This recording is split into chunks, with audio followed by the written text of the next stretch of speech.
this is a little bit more into the weeds here, but this is the biggest thing to take away. This is like a lot that has to do with the uranium, which is like the crux of this war, allegedly.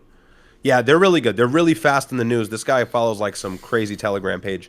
But these are all the stipulations for a 60-day ceasefire extension. So that's how you know we're going to start the war back up.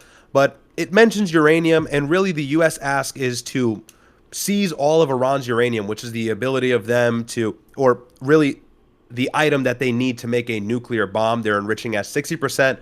Weapons grade will be 90%. And so they're kind of close, but not all the way. And Trump said this on Truth Social today. Yeah, actually today at 5:45, he said the enriched uranium will either be immediately turned over to the U.S. or to be brought home and destroyed, or preferably in conjunction and coordination with the Islamic Republic of Iran. And look, like he has to be provocative saying that again.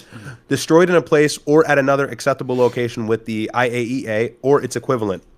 So this is why I've always predicted accurately that this war is going to continue, because the United States is asking for the very thing that kind of protects Iranian sovereignty, which is their ability to enrich uranium. And we said it. Let me be clear. Obama, he had that figured out to a T, but Donald Trump tarnished it and he ruined it. And Donald Trump didn't tarnish it. This is important to understand. Donald Trump did not tarnish and ruin the JCPOA because he thought it was a bad deal. And he even said that, I think, before he was elected in 2015. He said that because he knew that's what was going to earn him the presidency in 2016. If you say, as your banking running statement on the debate stage, to be elected and get all of the donor class money from the powerful Israeli lobby, if you say, I want to pull out of this deal that's going to guarantee Iran remains powerful by funding their proxies because we release sanctions on them as a result, you're guaranteed to win. And so Donald Trump ran with that, and that's why he was able to get elected in 2016. A lot of people think it was all about Russia and all that.